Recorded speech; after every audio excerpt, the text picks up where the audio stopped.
Hi guys! Good day, this is Jay. I'm here now with one of the most handsome candidates of this year's Ginoong Angona 2025. Walang iba ko si Glenn. Hi Glenn! Hello po.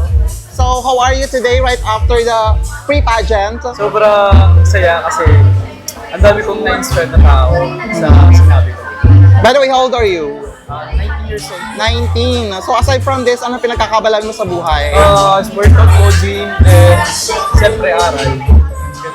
Alright, talking to your preparations, since malapit na yung Ginoo at Binibining Angono pageant or final coronation night, so how did you prepare for this competition? Siyempre po, araw-araw tayo nag-training. Siyempre sa hindi ka natin bakit pa sa isip mga Sino, mas maging better. sino nagtitrain sa'yo sa Q&A? Yung hunter ko. For how long you been doing this or joining the pageant? Ano po, ano na po, maybe 1 year na po. Mahigit 1 year. So first time mo tong sumali or pakilang Actually po, pang-ano ko na to, pang-anim na po. pang-anim? Okay. When did you start? Dito rin po sa Ginoo, 2022 pa. 2022. Okay. What have you learned from joining Ginoo at Binibining Angono? So, pagsali sa pageant, dahil hindi lang yung basta mag-rap pa lang. Then syempre, dapat purpose ka din, inspire ka sa advocacy. You were one of the most handsome dito sa Ginoong Angono. Anong masasabi mo doon? And isa ka sa pinaka-favorite ng audience.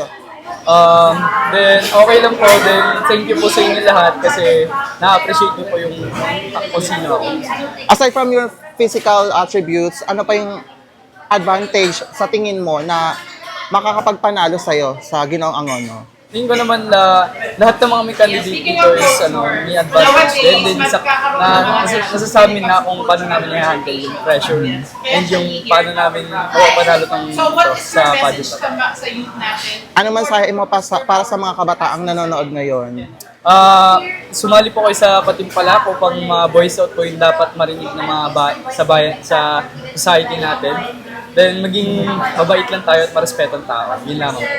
Ayun. And you can also promote your social media platforms. Ang Facebook ko po is Glenn Autentico. Then yung TikTok account ko naman po is Autentico Glenn. Ayan, invite them also sa Coronation Night. Iniimbitahan ko po kayo na manood nito darating na December 6, 2025. Sana po makanood po kayo lahat. Ayun. Maraming salamat, Glenn, and best of luck. Thank you po.